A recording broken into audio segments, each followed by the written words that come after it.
दुशासन जी के लिए भी खासतौर से कहना क्या है,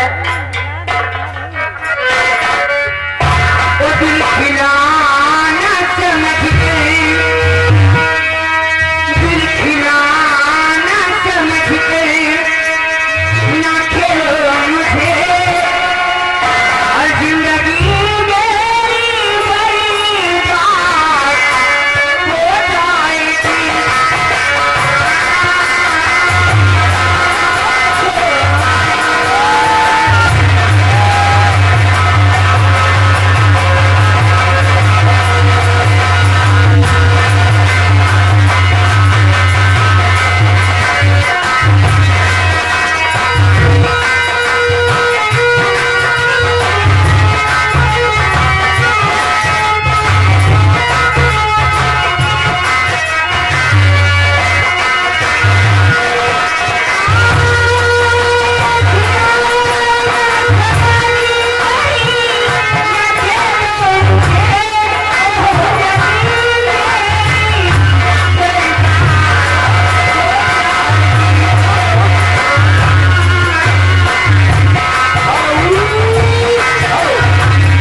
रहने वाले हैं और आपके लिए ₹50 का पुरस्कार।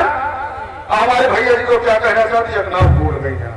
हेलो हेलो लीजिए, ये आगे हमारे बड़े भाई लालता प्रसाद शर्मा पूरे तालुकदार निवासी हैं। टोटल ₹100 आज के लिए एक्स्ट्रा इनाम भेज रहे हैं।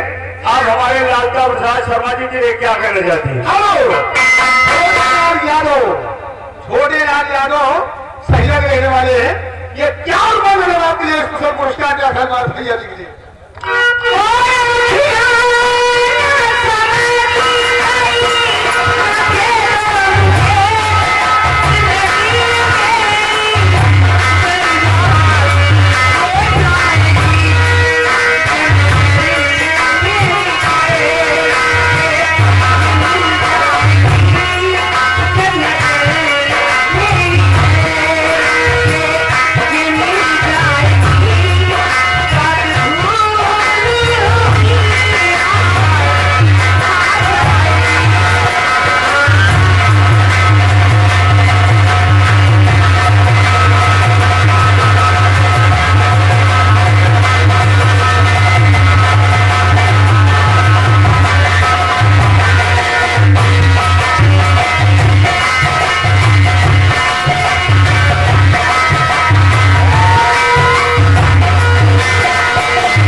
अभय प्रताप विश्वकर्मा और पप्पू चौरसिया जो धारा बाढ़ हुए हैं।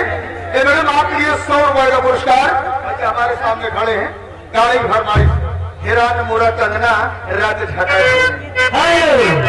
और ये आगे शेरा ट्रक ड्राइवर साहब क्या कह रहे हैं? इनकी तरफ से आपके लिए ₹20 का इनाम गाने की फरमाइश है। कागल बने को कार फतर की